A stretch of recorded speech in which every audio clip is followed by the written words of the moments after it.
Good evening, students. Welcome back to the YouTube channel of ATS. Myself, Lokesh, and today we have come up with a new chapter that is called citizenship. So far, we have completed the important chapters of the constitutional framework. We have done the making of the constitution, then we have done the preamble, then the silent features of the Indian constitution. After that, we have covered amendment of the constitution, and then we have done the basic structure of the constitution. Now, in today's class, we'll do the important chapter, citizenship. Citizenship, guys, comes under the part second of the Indian constitution, which comprises of the six article, starting from article 5 to 11, right? So number one question is that citizenship is the part of Indian constitution. Which part? Second part of the Indian constitution, or you can say that the citizenship is the second chapter of the Indian constitution, right? After that, we will learn, in this chapter, we'll learn the important definitions and the important technical terms, like what do you mean by the nationality, what do you mean by the citizenship, what do you mean by the migrant, what do you mean by the you call alien citizens, what do you call the overseas citizens of India. So we'll try to learn the basic concepts, as well as I will try to teach you from the UPSC prelims or other state exams. From the exam point of view, I'll try to teach you the important points from the exam point of view. Got my point? So we'll start with the chapter called citizenship. As I've told you that citizenship comes under the second part of the Indian constitution, which covers article 5 to 11. We'll discuss in detail also. Each article one by one, we'll discuss these articles in detail as well, one by one. Now, we'll start the constitutional provision.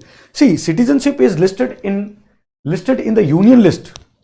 I've told you that under the seventh schedule of the Indian constitution, which talks about the distribution of the various subjects, that these particular subjects will be overlooked by the central government, these particular subjects would be overlooked by the state governments, and some of the subjects which are jointly looked by the center and state. You got my point? So just like that, citizenship is the subject of the citizenship comes under the union government, right? So the entire jurisdiction of the citizenship is controlled by the parliament. Now, constitution, the term citizenship is nowhere mentioned in the constitution. Got my point? In detail, the provisions of the citizenships are in the articles comprising from 5 to 11. Got my point? I've told you that citizenship comes under the part second of the Indian constitution, which covers article 5 to 11. And if tomorrow examiner asks you that the word citizen is defined in the Indian constitution, then your answer would be no. There is nowhere written in the Indian constitution elaborately which describes about the citizenship or citizen, right? Unlike the other provision of the constitution which came into being on 26 January 1915, these articles were enforced on the November 26, 1949, when the constitution was adopted and enacted. And when was the constitution enacted? Enacted was in 26 January 1950, right?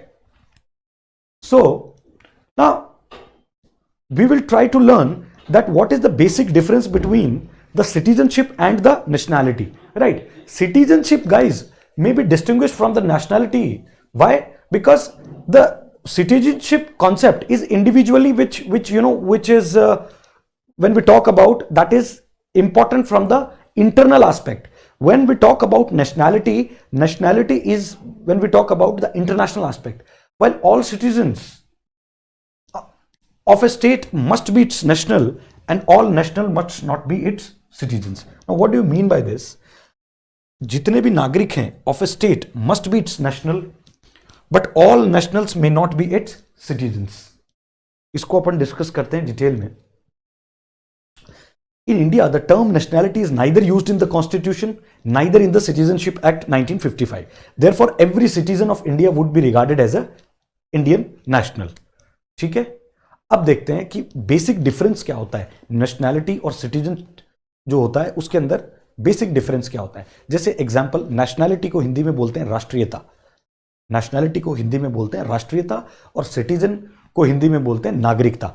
तो अब राष्ट्रीयता और नागरिकता के बीच में जो basic difference है वो हम जानने की कोशिश करेंगे।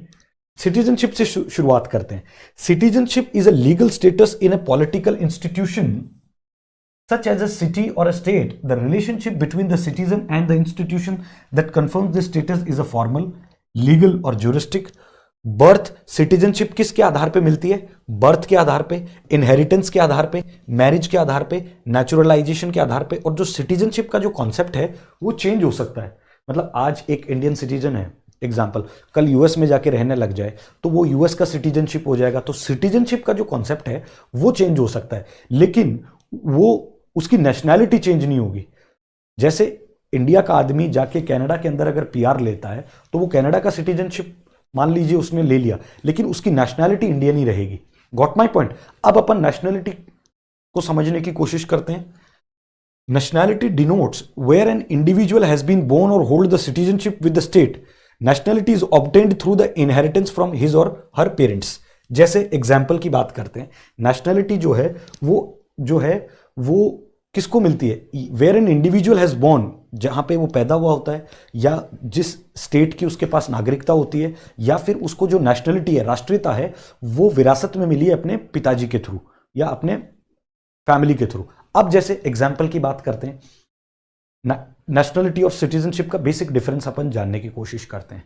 जैसे सपोज कीजिए यूएस का कोई आदमी है, वो इंडिया में आके रहने लग जाता है, ठीक है, इंडिया में आके रहने लग जाता है, 7 साल के बाद में वो इंडिया की सिटीजनशिप ले लेता है। लेकिन अब वो इंडिया का सिटीजन तो है, लेकिन उसकी नेशनैलिटी यूएस की है। कल को जब उसकी नेशनैलिटी हमेशा अमेरिकन रहेगी। कल को जब उसके बच्चे यहां पैदा होते हैं और वो यहां का ऑलरेडी सिटीजन बन गया है, अब उसके जो बच्चे की नेशनैलिटी है वो यूएस नहीं रहेगी, वो इंडियन हो जाएगी। Got my point? उसके जो बच्चा होगा उसकी जो नेशनलिटी है और सिटीजनशिप वो दोनों इंडियन रहेगी, लेकिन क्योंकि उसका जो इनहेरिटेंस था दैट वाज फ्रॉम यूएसए, इसलिए उसकी nationality will be always the USA. Got my point? Now I hope you are able to understand this thing. Nationality can not be change, जैसे citizenship that can be change, nationality can not be changed. Birth and inheritance subject to the rules prevalent in the country. जो भी हर country के अंदर अलग अलग rules होते हैं, अलग अलग सेट ऑफ प्रोटोकॉल्स होते हैं, तो वो इसके अकॉर्डिंग चेंज होता है। दूसरी चीज लीगल और जुरिस्डिक्शन। सिटीजनशिप जो कॉन्सेप्ट है वो एक लीगल है और उसका एक जुरिडिक्शन है। नेशनैलिटी होती है वो एथनिक और रेशियल बेसिस पे होती है, जैसे अफ्रीकन नेशन हो गया, यूरोपियन हो गया, नॉर्थ अमेरिकन हो गया, इंडियन हो गया, एशियन हो गया। तो जो नेशनैलिटी होती है वो एक उसके एथनिक कॉन्सेप्ट के ऊपर डिपेंड करती है। Got my point? अब अपन इसमें देखने की कोशिश करेंगे कि भाई इंडिया के अंदर कोई भी दूसरे फॉरेनर्स जो हैं वो यहाँ रहते हैं, तो उनको भी सिटीजनशिप, अगर वो यहाँ सिटीजन हैं तो उनके पास भी कुछ राइट्स होंगे, फंडामेंटल राइट्स होंगे। तो कौन से ऐसे फंडामेंटल राइट्स हैं जो कि एक्सक्लूसिवली सिर्फ इंडियंस के पास ही हैं? Right, we will try to discuss these articles. Now article 15, 16, 19 और 29, ठीक है, ये आर्टिकल, उसके अलावा right to contest elections, right to vote, these articles are only exclusively reserved for the Indians, in which we'll start with article 15. article 15 क्या कहता है? prohibition of discrimination on the basis of on the basis of race, religion, caste, sex, creed। मतलब कल को कोई foreigner आके यहाँ ये नहीं कह सकता कि भाई आप मेरे को डिस्क्रिमिनेट कर रहे हो on the basis of race, caste, sex, place of birth. Got my point? ये जो आर्टिकल है 15, that is exclusively reserve for the Indian citizens और Indian national, the people who belongs to the Indian nationality। Got my point? फिर उसके बाद में article 16, article 16 भी होता है equality of opportunity in the matters of public employment. कल को कोई फॉरेनर आके ये नहीं कह सकता कि साहब मेरे को गवर्नमेंट जॉब में ये लोग फॉर्म भरने नहीं दे रहे हैं, या मैं यहाँ जॉब नहीं कर सकता। जैसे मैंने आपको बताया, व्हेन आपका अगर कोई राइट वायलेट होता है तो आप डायरेक्टली कोर्ट जा सकते हैं, फंडामेंटल राइट जब भी वायलेट होता है, ठीक है। तो अगर आर्टिकल 16 अगर वायलेट होता है किसी फॉरेनर नेशनल का, तो वो यहां सुप्रीम कोर्ट में नहीं जा सकता ये कह के कि साहब आर्टिकल 16 के इंडियन कॉन्स्टिट्यूशन में तो ये लिखा है कि there should be an equal opportunity of the public employment, but यहां तो ये मेरा जो है इसका मेरे इस फंडामेंटल राइट का हनन हो रहा है, तो you cannot approach the court because that is article 1516 is exclusively reserve for the Indian citizen. Same as for the Article 19, protection of the fundamental rights, right to speech, right to protest, and all these 6, 7, the points which comes under Article 19. After that, Article 29, in which we talks about the protection of the, rights of the minorities, especially language, script, and all these important. ठीक है, तो ये जो article 15, 16, 19 और 29 है, ये that cannot be enjoyed by the other citizens.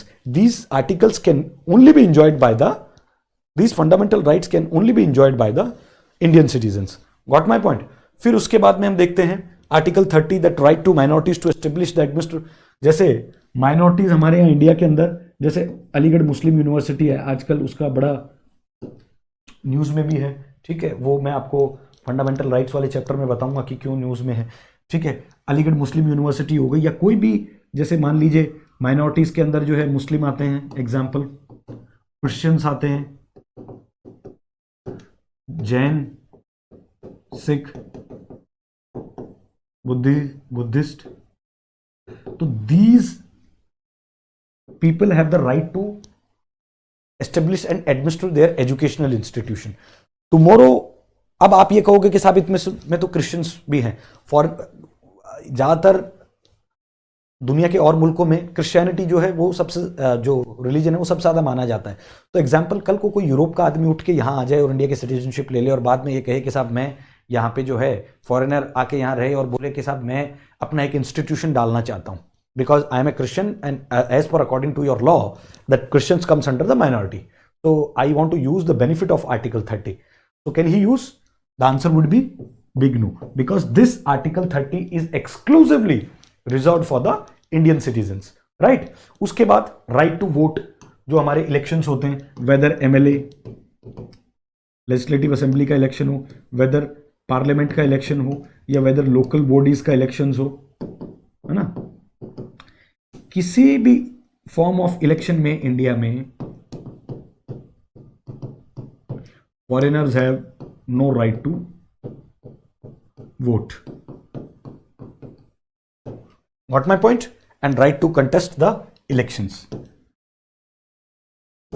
कोई foreigner India में आके इलेक्शन कंटेस्ट नहीं कर सकता. ठीक है, फिर उसके बाद में अब हम कुछ इंपॉर्टेंट टेक्निकल जो वर्ड्स हैं उनको समझने की कोशिश करेंगे कि एलियन कौन होता है, फॉरेनर कौन होता है. देखो, फॉरेनर एक्ट 1946 एक एक्ट बनाया गया जहां पे ये सारी चीजें इंपॉर्टेंट डिस्कस की गई कि माइग्रेंट कौन होगा, एलियन कौन होगा, फॉरेनर को होगा. देखो, ए person is A alien in a state if he is not a citizen of the state. मतलब भारत के अंदर आके मान लीजिए कोई एमएनसी कंपनी है बैंगलोर में, गुड़गांव में, पुणे में, यहाँ फॉरेनर्स आके इंडिया में काम करते हैं, वो इंडिया के सिटीजन नहीं है, they will be known as a alien. Why? Because they do not hold the Indian citizenship. ठीक है, फिर सेक्शन 2 जो फॉरेनर्स एक्ट का है उसमें जो टर्म फॉरेनर है उसको समझाया गया है. फिर उसके बाद the act was amend in the 1956. यही जो एक्ट है फॉरेनर एक्ट 1946, इसको अमेंड किया गया 1957 में. Under the amendment act the term foreigner is defined mean the same thing as a alien, that is a person who is not a citizen of a India. मतलब alien कौन है? जो भी आदमी that he is not a citizen of India is known as the foreigner, और sorry he is known as the alien और foreigner. फिर उसके बाद the question whether a person is an alien or not with respect to the state to be determined by the law of the state. Law of the, अच्छा, अब law of the state क्या कहता है? Example, अब मुझे एक चीज और बता, मैंने आपको एक चीज बताई थी स्टार्टिंग में कि जो सिटीजनशिप होती है वो कॉन्स्टिट्यूशन के सेकंड पार्ट में आती है, और सिटीजनशिप का जो एंटायर सब्जेक्ट है that is controlled by the parliament only. सिर्फ पार्लियामेंट उस पर लॉ बना सकती है, स्टेट असेंबलीज लॉ नहीं बना सकती. तो यूपीएससी में अगर कोई क्वेश्चन आए या किसी भी स्टेट एग्जाम में ये क्वेश्चन आए कि सिटीजनशिप जो है वो यूनियन लिस्ट का सब्जेक्ट है या स्टेट लिस्ट का सब्जेक्ट है या कंकरेंट लिस्ट का सब्जेक्ट है, तो उसमें आपका आंसर होना चाहिए यूनियन लिस्ट का सब्जेक्ट है. दूसरा है सबसे इंपॉर्टेंट, सिटीजनशिप पे कानून सिर्फ भारत की पार्लियामेंट बना सकती है, लेजिस्लेटिव असेंबलीज के पास कोई राइट नहीं है सिटीजनशिप के ऊपर कानून बनाने का. क्यों? क्योंकि वो तो सेंट्रल सब्जेक्ट है. Got my point? अब इसमें यह कह रहा है कि an enemy alien is a person, an enemy alien is a person who is a subject of the state at war with India. जैसे मान लीजिए पाकिस्तान के साथ हमारा वॉर हो रहा है एग्जाम्पल, तो पाकिस्तान का अगर कोई आदमी यहां पे अगर रह रहा है for the purpose of job, for the purpose of trade और फॉर एनी पर्पज, ठीक है, तो that person will be known as enemy alien. ठीक है, वॉर्स के टाइम पे दिस इज नॉट एप्लीकेबल जब वॉर नहीं चल रहा है, ये वॉर के टाइम पे उसको जो है हम रिगार्डेड करेंगे as the enemy alien. Now अब उसके बाद हम देखेंगे कि it also includes the Indian subjects voluntarily residing or trading with an enemy country, while friendly alien resident in India may be conferred with full civil rights as opposed to the political rights. Enemy alien is not hold entitled neither civil or political rights. Normal जो aliens होते हैं उनके पास तो चलो rights होते हैं, but at the time of war जब इनको एनिमी एलियन बोला जाएगा उस वक्त ना तो इनके पास सिविल राइट्स होंगे और ना इनके पास पॉलिटिकल राइट्स होंगे। ठीक है, जब वॉर के टाइम पे जो यहां पे फॉरेनर सिटीजन रह रहे हैं उनको हम एनिमी एलियन बोलेंगे, और जब एनिमी एलियन उनको कह रहे हैं तो उनके पास ना उस टाइम पे वॉर के टाइम पे ना सिविल राइट्स होते हैं और ना उनके पास पॉलिटिकल राइट्स होते हैं। तो ये आपको जो है इसमें इंपॉर्टेंट चीज है, ध्यान रखना है। अगर आप नोट भी करना चाहो तो आप इसको पॉज करके आप इसको नोट कर सकते हैं। ठीक है, अब हम देखेंगे कि रिफ्यूजी कौन होता है। See, a refugee is a person who has fled their own country because they had at the risk of a serious human what we call rights and violations. Got my point? And the risk is of their safety life were so great that they felt that they had no choice but to seek the safety outside their country because their own government cannot or will not protect them from those dangers. Refugees have a right to international protection. देखो, refugee वो आदमी होता है जो अपने ही देश छोड़ के चला जाए किसी दूसरे देश के अंदर। क्यों? क्योंकि वहां की सरकार उसके ह्यूमन राइट्स को प्रोटेक्ट नहीं कर सकती है, या फिर उसको जब ये महसूस हो रहा हो कि मेरी जान को इस कंट्री के अंदर खतरा है, ठीक है, तब वो जब किसी दूसरे कंट्री में फ्लाई होके जाता है या मतलब जाता है रहने के लिए, उस कंडीशन में उसको बोला जाता है रिफ्यूजी। ठीक है, रिफ्यूजीज के पास इंटरनेशनल राइट भी है, प्रोटेक्शन है कि वो at the time of war जाके रह सकते हैं। जैसे इसका रीसेंट एग्जांपल मैं आपको बताऊं, अफगानिस्तान में जब तालिबान की हुकूमत आई, जब यूएस गवर्नमेंट वहां से टेक ऑफ हो गई, चली गई, उसके बाद बहुत सारे अफगानिस्तान के लोगों ने जो है वहां से छोड़ के यहाँ दिल्ली आए या इंडिया के तमाम अलग अलग शहरों में गए। तो वो जो अफगानिस्तानी पीपल जो यहाँ इंडिया में रह रहे हैं, they will known as the refugees. Got my point? Refugee वो आदमी होता है जो अपने ही देश को छोड़ के चला जाए जब उसको ये लगता है कि मेरी जान पे खतरा है, ठीक है, या मेरे राइट्स वायलेट हो रहे हैं और यहाँ की गवर्नमेंट है वो फेल हो चुकी है ह्यूमन लाइफ को प्रोटेक्ट करने के लिए। उस कंडीशन में उस स्टेटमेंट को बोला जाएगा या उस टेक्निकल टर्म को बोला जाएगा रिफ्यूजी। ठीक है, फिर उसके बाद हम नेक्स्ट देखेंगे असाइलम सीकर। असाइलम सीकर कौन होता है और बेसिक डिफरेंस क्या होता है रिफ्यूजी में और असाइलम सीकर में। Asylum seeker is a person who has left their country and seeking protection from the persecution and the serious human right and violation in other country who hasn't yet been legally recognized as the refugees. ठीक है, and waiting for receiving the decision and they are known as the asylum seeker. कहने का ये मतलब है asylum seeker कौन होता है, जैसे किसी भी कंट्री में कोई अगर नागरिक रह रहा है, वहां इसमें एक वर्ड यूज हुआ है परसिक्यूशन। परसिक्यूशन का हिंदी के अंदर मतलब होता है उत्पीड़न। उत्पीड़न किसी चीज के भी आधार पे हो सकता है, कास्ट के आधार पे हो सकता है, कलर के आधार पे हो सकता है, उसके रिलीजन के आधार पे हो सकता है। जैसे when we talk about Pakistan, तो पाकिस्तान में बहुत सारे हिंदू जो है वो असाइलम सीक करना चाहते हैं, यहाँ इंडिया आने चाहते हैं क्योंकि वहां पे उनको खतरा है। एग्जाम्पल, मैं कोई इस तरह की बात नहीं कर रहा हूँ, मतलब एक एग्जाम्पल के तौर पर मैं आपको समझा रहा हूँ। ठीक है, कि मान लीजिए कोई भी किसी भी कंट्री में XYZ पाकिस्तान हो या कोई भी XYZ कंट्री हो, वहां के सिटीजनशिप को उनकी गवर्नमेंट से खतरा है कि भाई हमारी जो कास्ट है वो कम है या भी हमारी जो पॉपुलेशन है हमारी रिलीजन की वो कम है, तो हम जो है वो इस कंट्री में सुरक्षित महसूस नहीं कर रहे हैं, या हमारे ह्यूमन राइट्स जो हैं वो वायलेट हो रहे हैं, या और हमारी जो जान को भी खतरा है, तो हम जो हैं वो दूसरे कंट्री में जाके रहना चाहते हैं। अब नॉर्मली तो क्या था, रिफ्यूजी तो वो हैं जो डायरेक्ट आके रह भी सकते हैं और उनको इंटरनेशनली प्रोटेक्शन मिला हुआ है, लेकिन असाइलम सीकर वो होते हैं जो जाके तो रहते हैं लेकिन वेट करते हैं उस डिसीजन का कि उन्हें रिफ्यूजी का स्टेटस मिल जाए। तो रिफ्यूजी के स्टेटस से पहले का जो स्टेज है that is known as asylum seeker, ये आपको याद रहना चाहिए। ठीक है, seeking asylum is an human right. कहीं पे जाके रहना उसकी when you plead for that I want a protection, or I wanted to resides in your country as an asylum, so that is also known as a human right. But when it comes to refugee, that is an international right. Got my point? Now this means everyone should be allowed to enter another country to seek asylum. इसका ये मतलब है कि कोई भी आदमी जब एक दूसरे की कंट्री में, जैसे मैक्सिको हो, कनाडा हो, यहाँ पे भी जब कुछ ना कुछ चलता रहता है, या यूरोपियन कंट्रीज हो, यूक्रेन रशिया का वॉर हो, या तमाम तरह के अफ्रीका के अंदर नाइजीरिया के लोग हैं यहाँ हिंदुस्तान में आके रहते हैं, तो they wanted to be as an asylum seeker.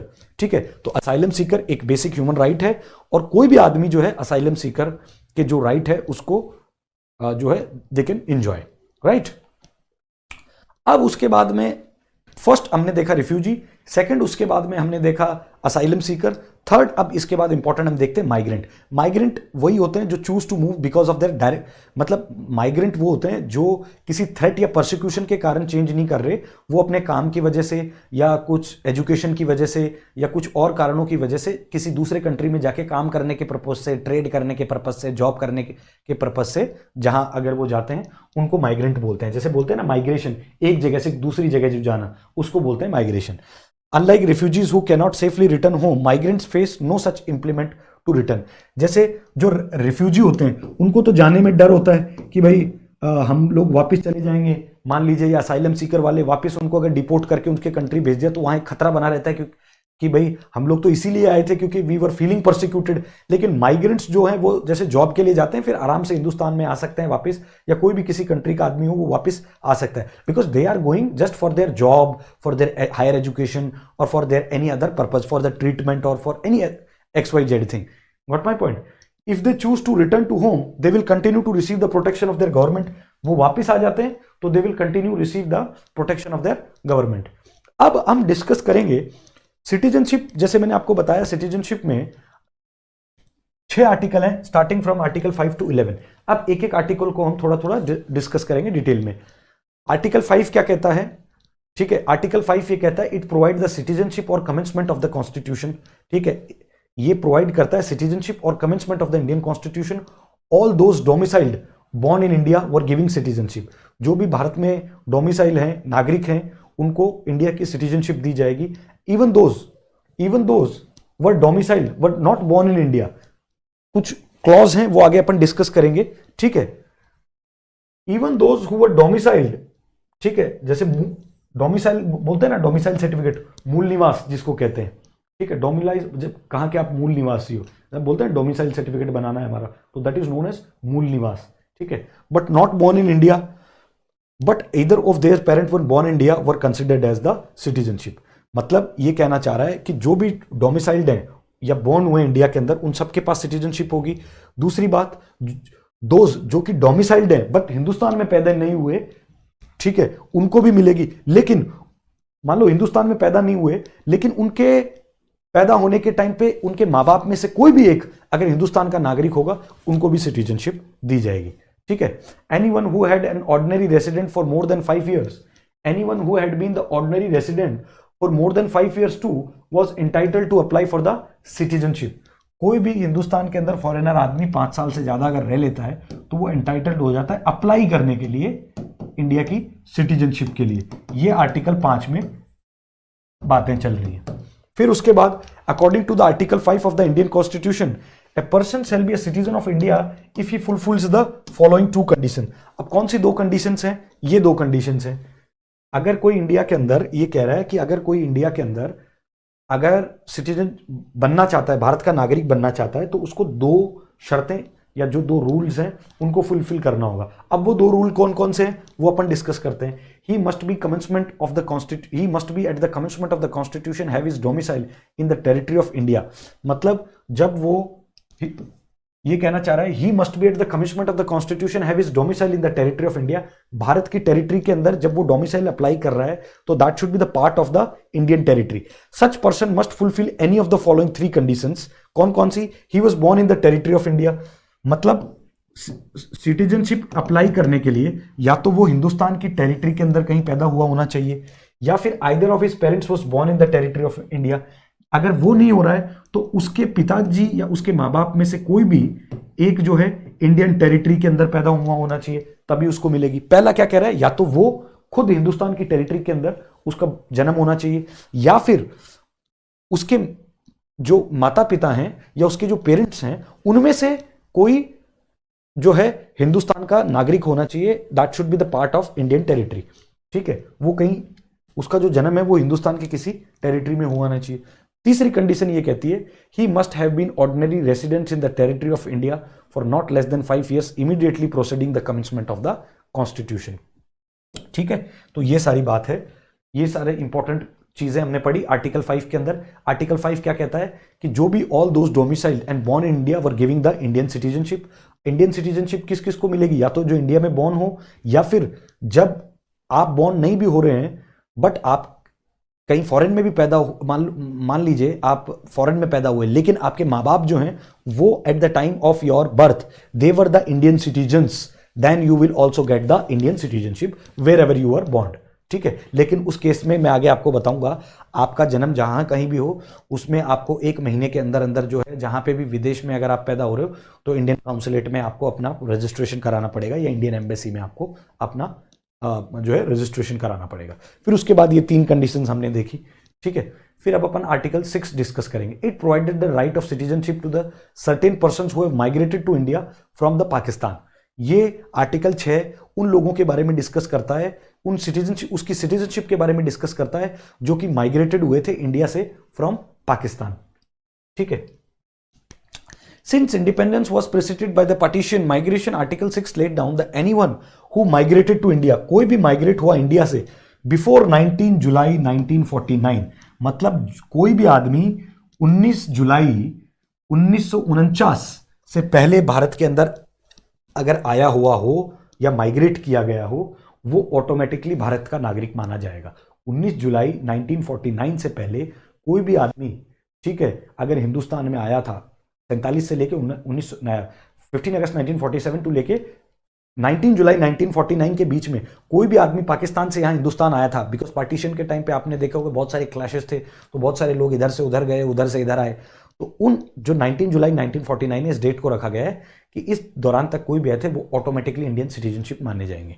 ठीक है, if either of his parents and grand parents was born in India, मतलब वो माइग्रेट तो हुए लेकिन जो माइग्रेट हुए उनमें से किसी के भी पेरेंट्स जो या ग्रैंड पेरेंट्स वो अगर इंडिया के सिटीजनशिप थे तो they were automatically known as the Indian citizen. लेकिन ऑटोमेटिकली भाई 1947 से तो इंडिया पाकिस्तान एक ही था, तो वो तो ऑटोमेटिकली एक क्लोज जो है वो लागू हो जाएगा, मतलब कोई भी उधर से आया तो ऑटोमेटिकली 15 अगस्त 1947 से अगर उधर से भी इधर से भी कोई उधर गया तो इंडियन सिटीजन ही माना जाएगा। Got my point? तो 19 जुलाई 1949 से पहले अगर जो भी आया वो ऑटोमेटिक इंडियन सिटीजन हो गया। Got my point? But those who entered India after this date needed to be registered themselves, but जो भी इस डेट के बाद में आया उनको रजिस्टर करना पड़ेगा।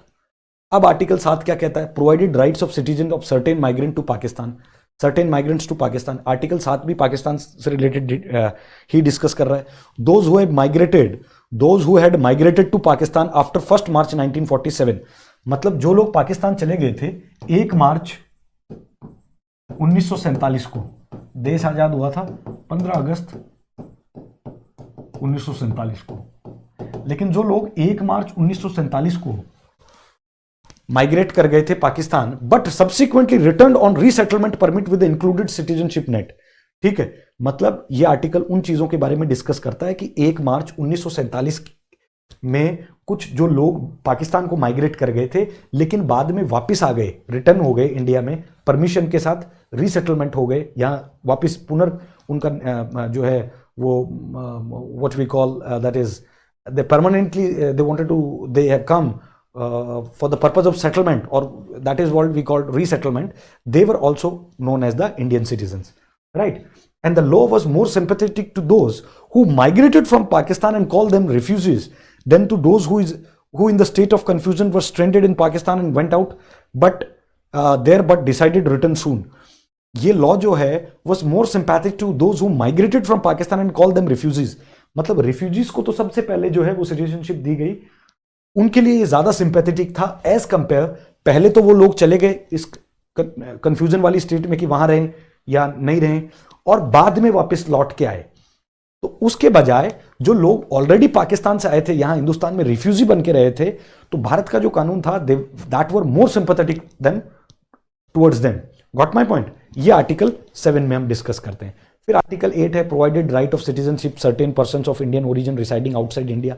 वो इसको हम डिटेल में डिस्कस करेंगे, that what is the difference between PIOs and what is the difference between overseas citizens of India. ठीक है। फिर उसके बाद आर्टिकल 9 है provided that if any person voluntary acquired citizenship of a foreigner state will have no longer be the Indian citizenship. कहने का मतलब है अगर कोई भी हिंदुस्तान का नागरिक अगर यहाँ, जैसे मान लीजिए अगर कल को मैं जाके कनाडा में रहने लग जाऊं या लंदन में जाके रहने लग जाऊं, तो मैं और वहां पे जाके मैं उनका नागरिक बन जाऊं, वॉलंटियरली अक्वायर कर लूं, जानबूझ के क्या, या अप्लाई कर दूं वहां के सिटीजनशिप के लिए, तो मेरी यहाँ की जो सिटीजनशिप है वो ऑटोमेटिकली टर्मिनेट हो जाएगी।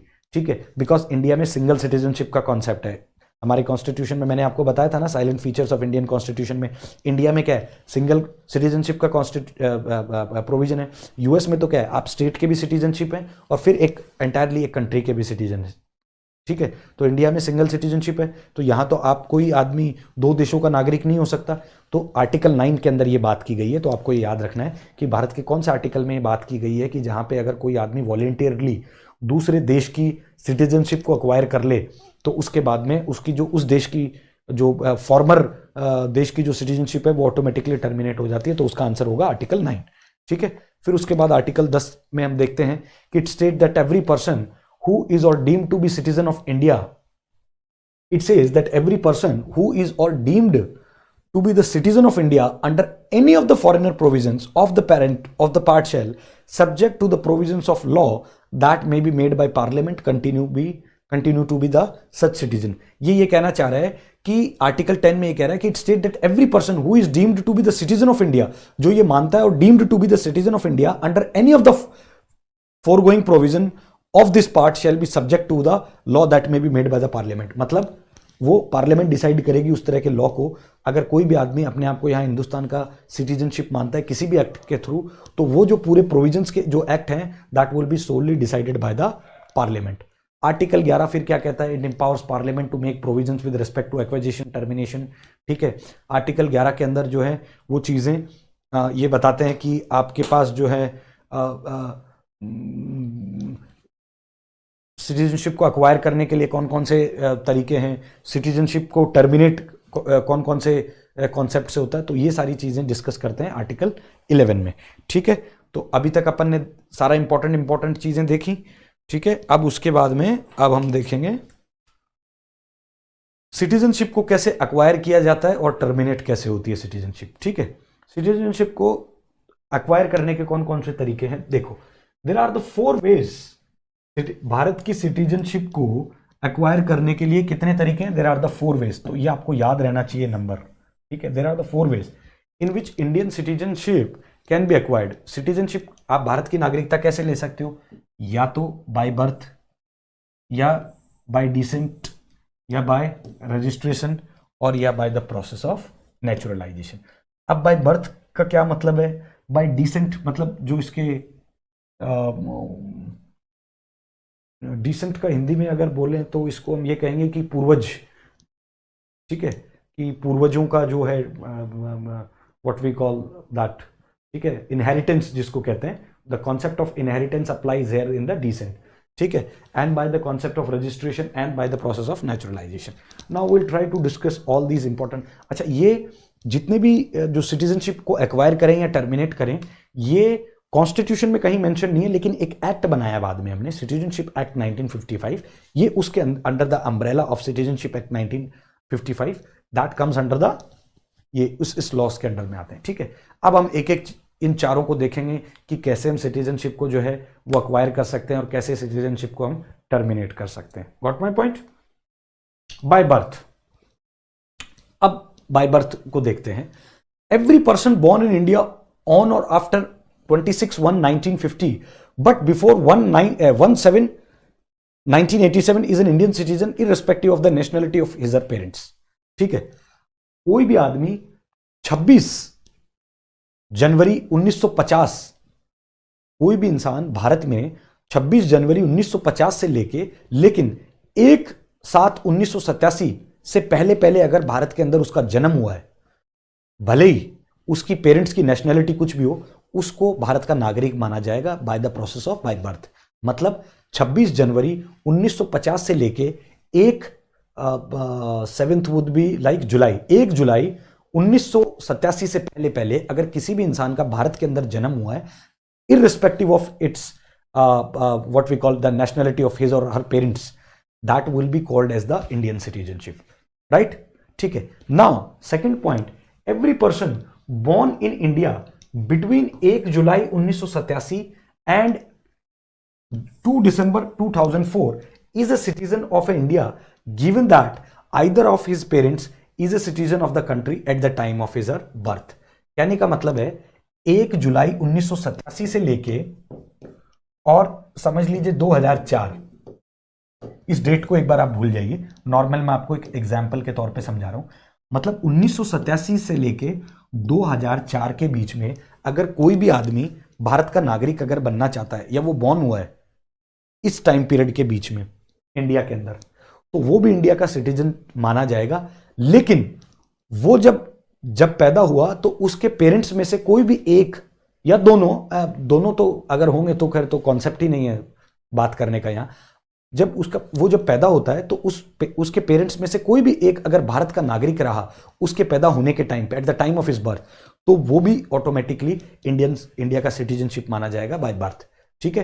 पहले कंडीशन में हमने एक डेट देखी 26 जनवरी 1950 से लेके 1 जुलाई 1987 के बीच में कोई भी भारत के अंदर पैदा हुआ है इररिस्पेक्टिव ऑफ इट्स नेशनैलिटी, उसको इंडियन सिटीजनशिप माना जाएगा। दूसरा फिर हमने ये देखा कि कोई भी आदमी जो 1987 से लेके 2004 के बीच में पैदा होता है, eight the time of his birth उसके अगर माता पिता में से कोई भी एक बर्थ के टाइम पे अगर इंडिया का सिटीजन है तो भी ऑटोमेटिकली उनको जो है इंडिया की सिटीजनशिप उसको दे दी जाएगी, मानी जाएगी by the process of by birth. ठीक है। अब उसके बाद हम देखते हैं every person born in India after 3/12/2004, 3 December 2004 is a citizen of a country given both his parents are the Indian, at least one of the parent, ये other is not illegal migrant at the time of his birth. मतलब 3 December 2004 के बाद में भी अगर कोई इंसान भारत के अंदर अगर citizen of a country, either one और either both of his parents are Indians, but at least one of the parent is a citizen of India and other is not an illegal migrant, that he is also known as the Indian citizen। मतलब उसके अगर parents 3 December 2004 के बाद में भी अगर उसमें से अगर किसी के पेरेंट इंडियन है और एक जो है वो किसी दूसरे देश से इलीगल माइग्रेंट नहीं है, तब भी वो जो है वो उस देश का नागरिक माना जाएगा bye the concept of by birth. ठीक है।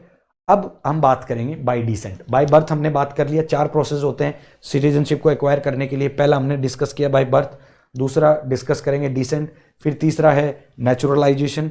ठीक है। ये सारी चीजें और एक रजिस्ट्रेशन है तो वो डिस्कस करेंगे। अब अपन देखते हैं बाय डिसेंट। डिसेंट में क्या है? Section 4 of the citizenship act 1955 provides that the person born outside India on और आफ्टर 26 जनवरी 1950 शैल बी, कोई भी इंसान, सिटीजनशिप एक्ट 1955 में बात की गई है कि that a person born outside India on after 26 January 1950 shall be citizen of India by descent if at the time of his birth his father is a citizen of India। अगर उसके पिताजी, अगर उसके फादर अगर India के citizenship है तो उसको भी सिटीजनशिप दी जाएगी बाय द डिसेंट। क्यों? क्योंकि मैंने आपको बताया था ना, इस डिसेंट वाले में इनहेरिटेंस वाला लॉ लगता है। यानी कि 26 जनवरी 1950 के बाद में अगर कोई भी हिंदुस्तान में बच्चा पैदा हुआ है और eight the time of his birth उसके जो पेरेंट्स थे वो इंडिया के उसके फादर जो है इंडिया के सिटीजन थे, तो ऑटोमेटिकली उसको भी इंडिया की सिटीजनशिप दे दी जाएगी by the descent. However if the father is such a person is a himself citizen of India by descent, लेकिन उसका पिताजी भी अगर इसी तरीके से इंडिया के सिटीजन है, वो भी डिसेंट है, मान लीजिए। ये भी हो सकता है कि मान लो एक फॉरेनर आदमी आए, हिंदुस्तान में आए, बाद में इंडिया का सिटीजनशिप बन जाए और उसका बच्चा जो है वो तो इंडियन सिटीजन माना जाएगा अगर उसके पिताजी ने अगर किसी हिंदुस्तानी से शादी कर ली। अब हम बात कर रहे हैं उसके पिताजी भी क्योंकि दूसरी कंट्री से आए थे, एग्जाम्पल, गॉट माई पॉइंट। तब उस केस में क्या, अब हम डिस्कस करेंगे। However if the father of such person is himself a citizen of India by descent, then such a person shall not be a citizen of India unless his birth is registered at the Indian consulate of his father at the time of by birth in the service under the government of India। मैंने आपको बताया था अगर उसके father भी ऐसे ही citizenship को acquire किए हैं तो eight the time of birth उनको 1 महीने के अंदर अंदर जो है इंडियन काउंसलेट है उसके अंदर उनको रजिस्ट्रेशन करवाना पड़ेगा। ठीक है, फिर उसके बाद the citizenship amendment act 2003 section 4 उसका क्या कहता है, now unless the parents of such person declare in such a formal and such manner that may be prescribed that the minor does not hold the passport of any other country. एक इसमें यह भी कहते हैं कि अगर मान लीजिए उनका बच्चा पैदा हो गया और वो इंडिया का सिटीजनशिप बनना चाहता है तो उसके पेरेंट्स को यह बताना पड़ेगा कि भैया जिस कंट्री से हम लोग आए हैं उस कंट्री का इस आदमी हमारे बच्चे के पास पासपोर्ट नहीं है। ठीक है, जैसे मान लीजिए कोई रशिया का आदमी हिंदुस्तान में आके रहे, अब इंडिया का आके वो सिटीजनशिप बन जाए, अब इसका बच्चा यहां अगर पैदा होगा तो इंडियन सिटीजन माना जाएगा। ठीक है, अब ये कॉन्सेप्ट ये कह रहा है कि अगर मान लीजिए ये आदमी ये क्योंकि ये खुद तो बाई डिसेंट आया है ना इंडिया में, तो इसको ये लिख के देना पड़ेगा इंडियन काउंसलेट में रशिया के अंदर कि भाई हमारे जो बच्चा जो पैदा हुआ है ये इसके पास रशिया का पासपोर्ट नहीं है क्योंकि पूर्णतः ये इंडिया का सिटीजन है। आई समझ में बात, बाय डिसेंट का क्या मतलब होता है? जब आपकी नागरिकता आपके पूर्वजों से आपको मिलती है उस प्रोसेस को हम बोलते हैं बाय डिसेंट। समझ में आ गई अब सिंपल सी बात। A minor who is a citizen of India by the virtue of its section and is also citizen of another country shall cease to be citizen of India if he does not renounce the citizenship of the nationality। कहने का ये मतलब है कोई भी एक minor है who is a citizen of India, किस गुण से? क्योंकि वो जो है that is also by the citizen of other country shall be cease to be the citizen of India if he does not renounce the citizenship of the nationality of another country। अगर मान लीजिए कोई आदमी हिंदुस्तान में आके रहता है, ठीक है, अगर वो पैदा होने के बाद में जिस देश से आता है और वहाँ की मतलब उसके पेरेंट्स, मान लीजिए अगर कोई XYZ, इसको थोड़ा सा ज़्यादा कॉम्प्लेक्स हो गया, मैं इसको थोड़ा सा सिंपल में समझाता हूँ। ठीक है, कि मान लीजिए कोई XYZ आदमी एक यहाँ पे आके रहता है इंडिया से, वो है रशिया का, अब उसके बच्चा हुआ एक Y नाम का। ठीक है, अब ये कहना चाह रहा है कि ये इसको इंडियन सिटीजनशिप तभी मिलेगी जब इस माइनर को ये लिख के देंगे कि ये उस कंट्री का इसके पास पासपोर्ट नहीं है या ये रशिया का सिटीजन नहीं है। क्यों? क्योंकि इस एक्स ने किसी जेड इंडियन सिटीजन से शादी कर ली तो इसीलिए ये भी इंडियन सिटीजन हो गया।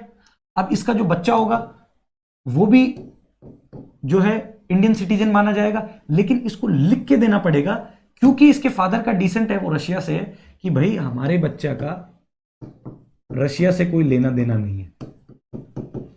ठीक है, ये इतनी सी सिंपल सी बात है। ठीक है, ये थोड़ा ज्यादा कॉम्प्लेक्स हो गया। ठीक है, I am really sorry about that.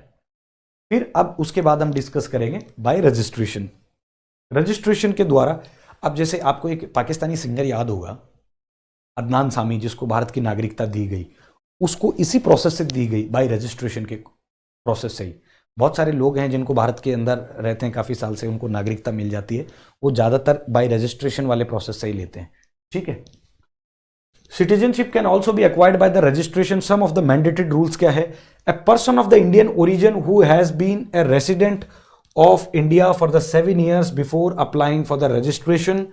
ठीक है, मतलब कोई हिंदुस्तान के अंदर रह रहा है लेकिन अगर वो सिटीजन बनना चाहता है तो सिटीजनशिप के लिए अप्लाई करने से पहले अगर वो भारत में ऑलरेडी 7 साल पहले से रह रहा है तभी वो अप्लाई भारत की सिटीजनशिप के लिए कर सकता है। ठीक है, फिर है a person of the Indian origin who is the resident of any country outside the undivided India.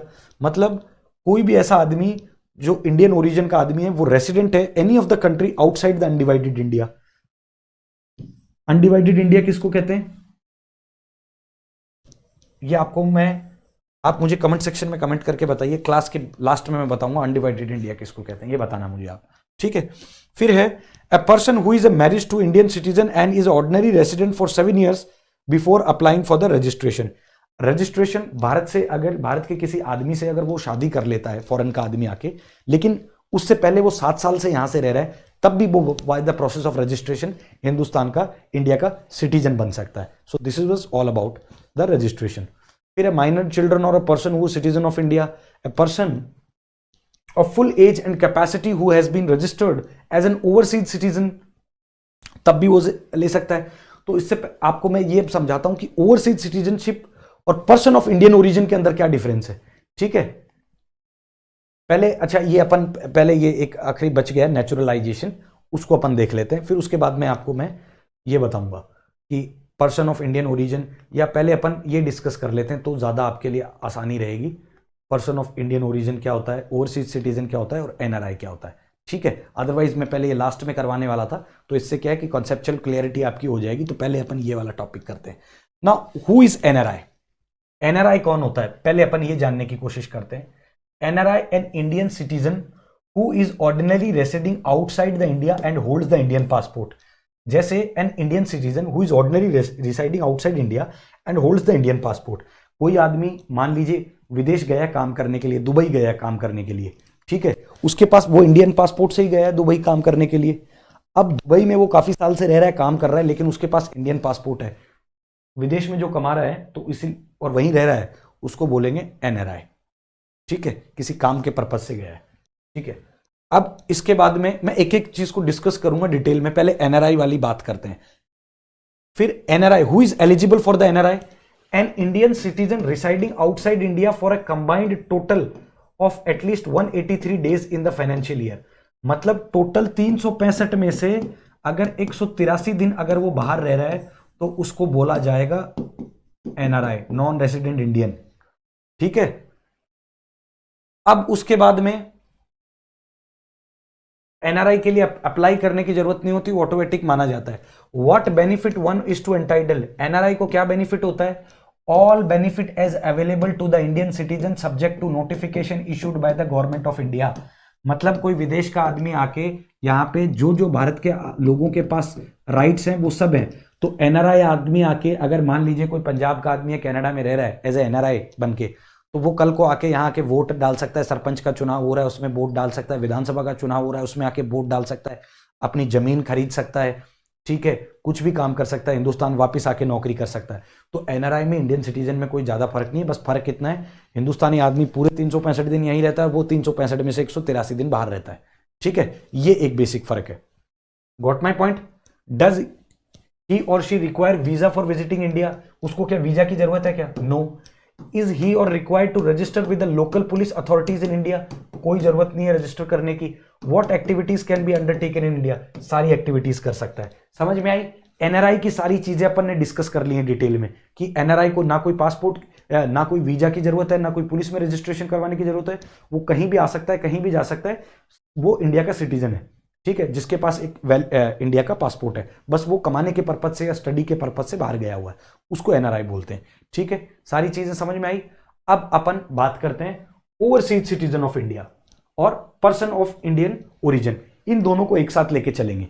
ठीक है, ओवरसीज सिटीजन ऑफ इंडिया कौन होता है, a person registered as a overseas of India and a card holder under the section 7 of the citizenship act 1555. मतलब 1955 के act के तहत जिसके जो रजिस्टर्ड हुआ है ओवरसीज सिटीजन, अप्रवासी भारतीय जिसे कहते हैं.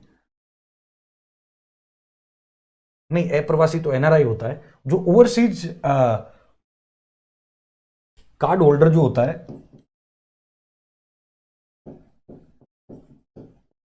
अंडर 1955 एक्ट के तहत, उसको बोलते हैं ओवरसीज सिटीजनशिप ऑफ इंडिया.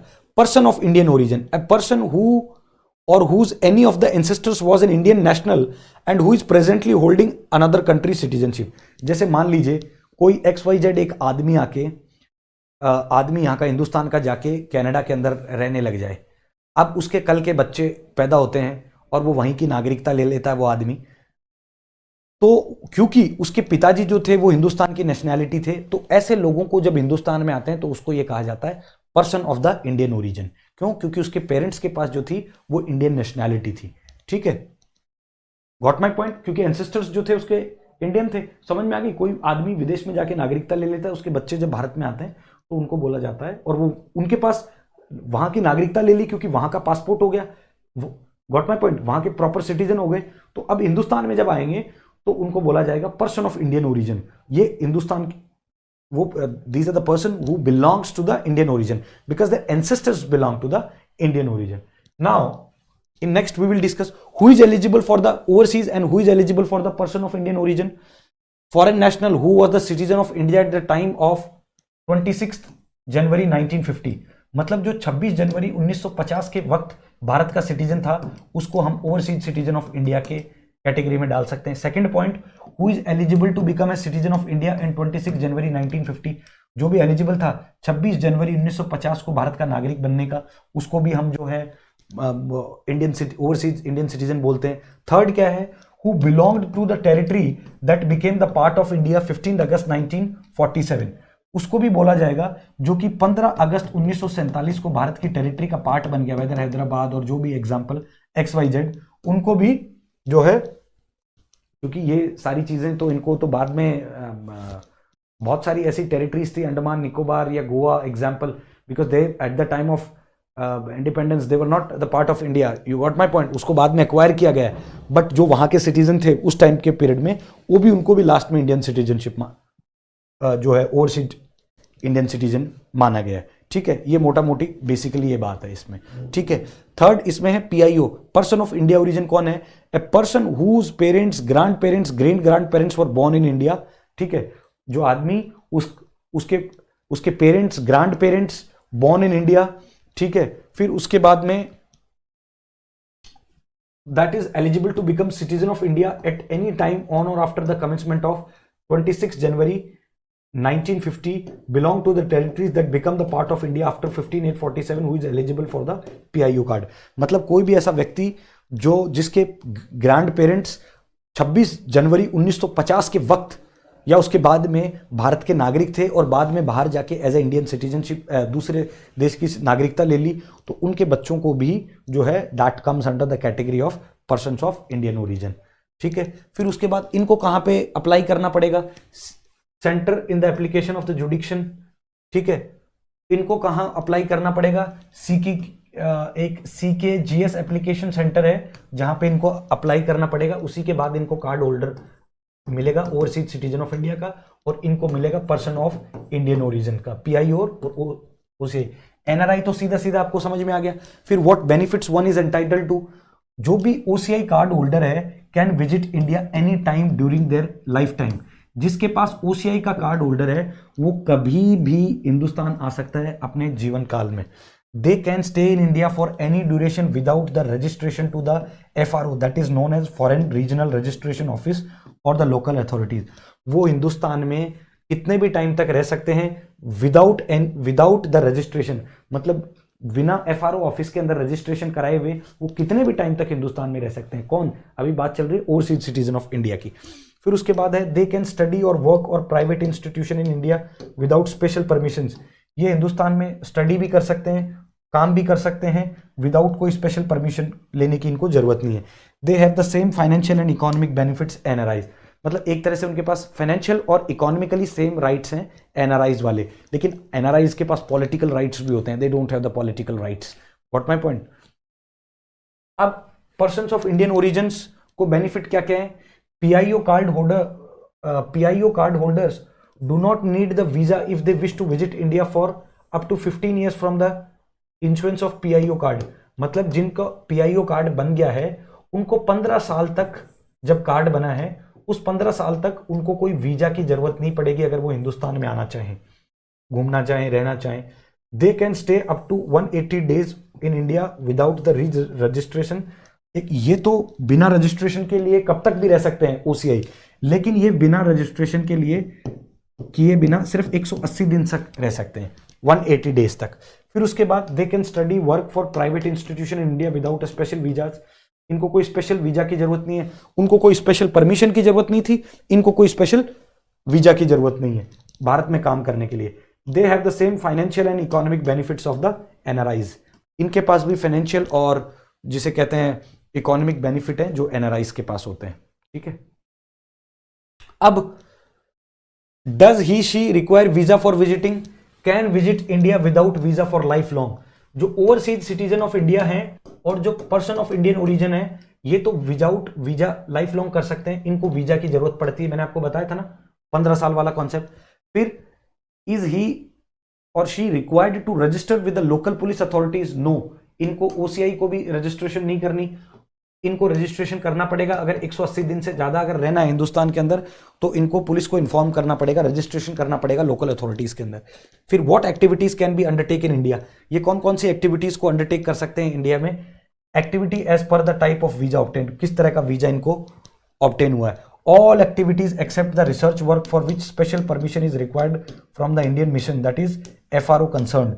कहने का मतलब ये सारी एक्टिविटीज कर सकते हैं, लेकिन हिंदुस्तान में आके कोई रिसर्च नहीं कर सकते, उसके लिए इनको एक स्पेशल परमिशन की जरूरत पड़ेगी। सिर्फ रिसर्च के लिए स्पेशल परमिशन की जरूरत पड़ेगी, और इनको कोई भी एक्टिविटीज कर सकते हैं। किस टाइप का वीजा मिला हुआ है, स्टडी वीजा मिला हुआ है, वर्क वीजा मिला हुआ है, ठीक है, वीजा की भी अलग अलग कैटेगरीज होती है ना, तो उसके अकॉर्डिंग इनको वो मिलेगा, ठीक है।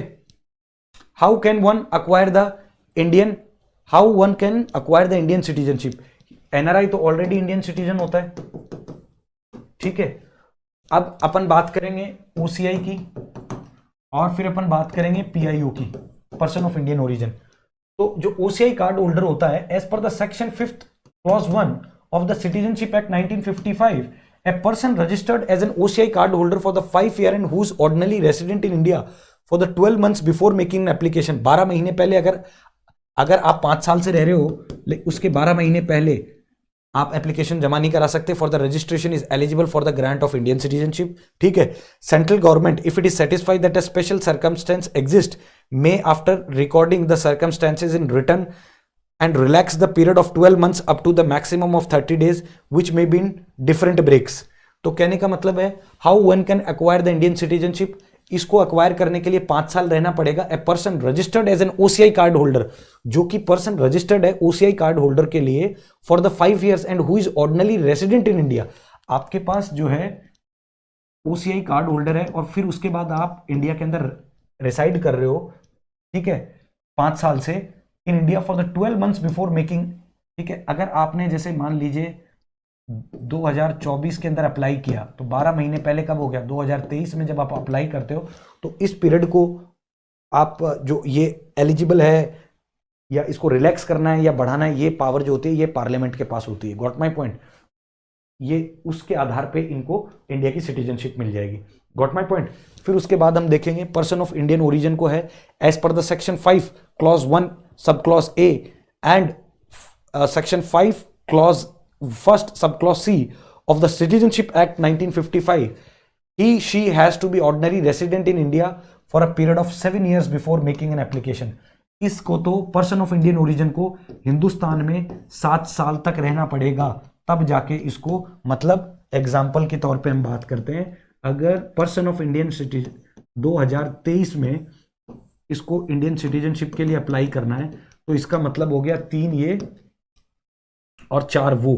2016 से अगर कोई भारत में रह रहा है कंटिन्यू, 2016 से अगर भारत में कोई रह रहा है कंटिन्यू, तब जाके जो पीआईओ कार्ड होल्डर था वो इंडियन सिटीजनशिप के लिए अप्लाई कर सकता है। यही आदमी जो कार्ड होल्डर वाला था ये 2018 से अप्लाई कर सकता है, ठीक है। ये बेसिक डिफरेंस था इसके अंदर, ठीक है। तो मैंने आपको ये बेसिक डिफरेंस समझाया कि एनआरआई के बीच में क्या डिफरेंस होता है, ओवरसीज सिटीजनशिप ऑफ इंडिया के पास क्या होता है, और जो पीआईओज होते हैं उनके पास क्या डिफरेंस होता है, ठीक है। ये हमने देखा। अब हम देखेंगे what are the 3 ways to the renounce the Indian citizenship. Acquisition की हमने बात करी थी। एक्वाइजेशन में हमने बाय बर्थ देखा, बाय रजिस्ट्रेशन देखा, बाय डिसेंट देखा, बाय प्रोसेस ऑफ नेचुरलाइजेशन बाकी रह गया उसमें। पहले by the process of naturalization देखते हैं। Naturalization is the act by which the right of citizenship are conferred by the state upon a person who was before an alien to that state। मतलब naturalization is the act by which rights of the citizenship are conferred by the state। ये state उसको allow करेगा, conferred by the state upon a person who was before an alien to that state। मैंने आपको बताया था ना alien की definition, alien की डेफिनेशन मैंने आपको बताई थी कि नेचुरलाइजेशन का जो प्रोसेस है वो स्टेट के ऊपर डिपेंड करता है। जो एलियन पहले से यहां पे रह रहा हो उसको देना है कि नहीं देना है, ठीक है। सेक्शन 6 ऑफ द, अब आप प्रीवियस थोड़ा सा बैक करके जाइए और आप पहले ये देख लीजिए कि एलियन कौन होता है, ठीक है। सेक्शन 6 और एनिमी एलियन कौन होता है। Section 6 of the citizenship act 1955 provides for the एक्वाइजिशन of citizenship of India by the naturalisation. जो सेक्शन 6 है 1955 सिटीजनशिप एक्ट का सेक्शन 6 जो है वो नेचुरलाइजेशन की बात करता है, ठीक है। अब उसमें क्या एलिजिबिलिटी होनी चाहिए, he must not be A citizen of country where Indian citizens are prevented to become citizen of that country by the naturalization। सबसे इंपॉर्टेंट बात, नेचुरलाइजेशन से उसी आदमी को नागरिकता मिलेगी अगर आपके देश में, अगर एग्जांपल यूएस की बात करते हैं, अगर यूएस के आदमी को, अगर भारत का आदमी कल को यूएस में जाता है, उसको यूएस में नागरिकता नहीं मिलती है bye the process of naturalisation, तो यूएस के आदमी को भी यहां पे भले वो 7 साल रह ले, 10 साल रह ले, यहां पे भी नागरिकता नहीं मिलेगी, ठीक है। गॉट माय पॉइंट, समझ में आ गई। मतलब अगर कोई एक्स कंट्री है, कोई एक्स आदमी है, ठीक है, किसी कंट्री ए से, और वो किसी बी कंट्री के अंदर रहना चाहता है, एक्स आदमी है किसी ए कंट्री से और किसी बी कंट्री में रहना चाहता है। अब एक आदमी है सी, इसको भी इस ए कंट्री के अंदर रहना है, तो अगर इस सी आदमी को, अगर इस ए कंट्री के अंदर नेचुरलाइजेशन के प्रोसेस से सिटीजनशिप नहीं मिलेगी, तो इस एक्स आदमी को भी इस ए कंट्री के अंदर सिटीजनशिप नहीं मिलेगी by the process of naturalisation. मतलब आप हमारे नागरिक को अगर नागरिकता देने से रोकोगे by the process of naturalisation, तो उस केस में उस देश के नागरिक को भी वहां पे नेचुरलाइजेशन के प्रोसेस से सिटीजनशिप नहीं मिलेगी, ठीक है। दूसरा, he has renounced the citizenship of his own country according to the law of that country and has notified that has renounced the reunification of the central government। मतलब कोई आदमी अपनी नागरिकता को अगर स्वयं छोड़ दे, उस देश की नागरिकता को छोड़ दे और यहां पे आके रहना चाहे, ठीक है, यहां पे आके रहना चाहे, तब उसको जो है bye the process of naturalisation उसको भी इंडियन सिटीजनशिप मिल जाएगी। मतलब आप उस देश की नागरिकता को त्याग करना चाहते हैं और हिंदुस्तान की नागरिकता को आप अपनाना चाहते हैं बाय द लॉज, पूरा प्रोसेस फुलफिल करके, तब आपको इंडिया की सिटीजनशिप भी मिल जाएगी, ठीक है। फिर उसके बाद में हम देखते हैं, ये एलिजिबिलिटी हो गई। फिर उसके बाद देखते हैं, he has either resided in India और has been in the service of government of India for 12 months immediately preceding to the date of making application for the naturalisation. कोई भी आदमी नेचुरलाइजेशन के लिए अप्लाई करने से पहले 12 महीने पहले या तो हिंदुस्तान में कहीं काम करता हुआ हो, ठीक है, तभी वो अप्लाई कर सकता है, अदरवाइज नहीं कर सकता। 2024 में अप्लाई करना है तो आपको एटलीस्ट 2023 तक, पूरे 2023 के अंदर आपको हिंदुस्तान में अगर आप रह रहे हो, तभी आप bye the process of naturalisation कर सकते हो। ये इसमें ये कहना चाह रहा है। अगले पॉइंट में ये क्या कह रहा है, that for 14 years immediately preceding the above period of 12 months। मतलब ये जो 12 महीने की बात कर रहा हूं मैं, that for the 14 years immediately preceding the above period of 12 months has either resided in India और has been in the service of government और partly in one partly to the either period of amounting aggregated to not less than 11 years। कहने का मतलब ये जब application वो कर रहा होता है 12 महीने वाली, उससे पहले या तो वो हिंदुस्तान में 14 साल से रह रहा हो, या 14 भी नहीं तो एटलीस्ट 11 साल से अगर वो हिंदुस्तान में रह रहा हो, या भारत के किसी केंद्र सरकार में काम कर रहा हो, या किसी भी क्षेत्र में काम कर रहा हो, तब भी उसको by the process of naturalisation मिल जाएगी। तो मोटा मोटी बात यह है कि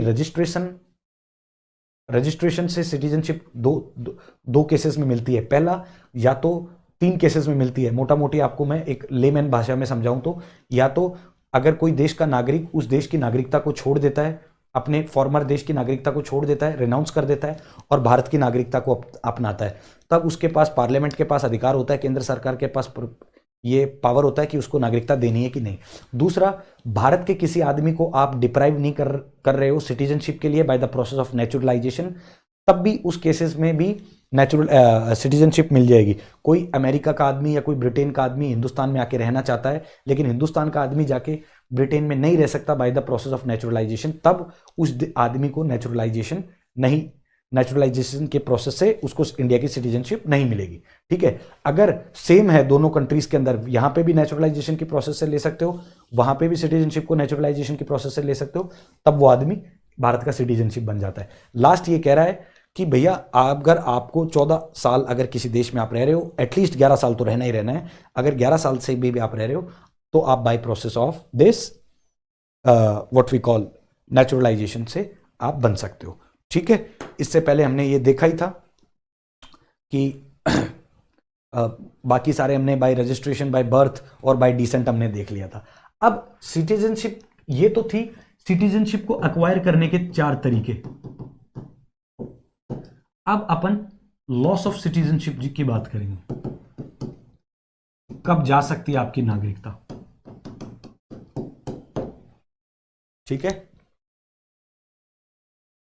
अच्छा, इसमें नेचुरलाइजेशन में अगर आप गुड कैरेक्टर के हैं तब भी आपको दे सकते हैं। He has educate knowledge of at least 1 language recognized by the constitution of India. जो हमारी 22 ऑफिशियल शेड्यूल्ड लैंग्वेज हैं उनमें से अगर किसी को आती हो कोई लैंग्वेज, तब भी उसको जो है नेचुरलाइजेशन के प्रोसेस से, बट ये पावर पार्लियामेंट के पास होता है। ठीक है ना।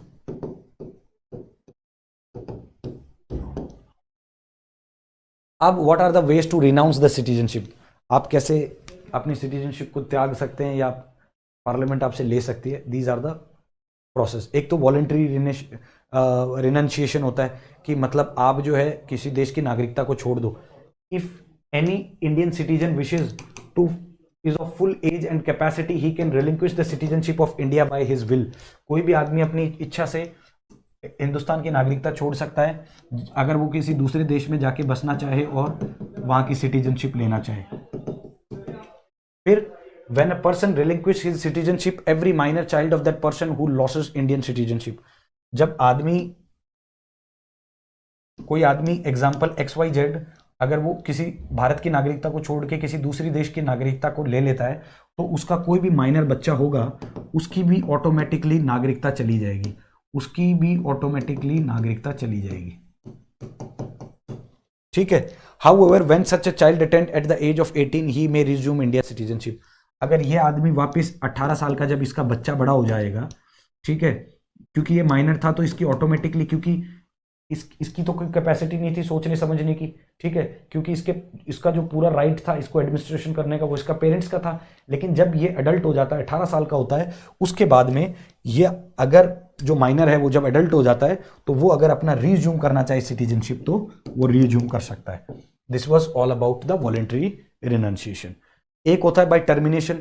The constitution of India provide single citizenship. मैंने आपको बताया था भारत का जो कॉन्स्टिट्यूशन है उसमें सिंगल सिटीजनशिप का जो है वो प्रोविजन है। It means that any person can only B citizen of 1 country at a time. कहने का मतलब अगर आप, क्योंकि इंडिया में सिंगल सिटीजनशिप का कॉन्सेप्ट है तो एक आदमी सिर्फ एक ही देश का नागरिक रह सकता है एक टाइम के लिए।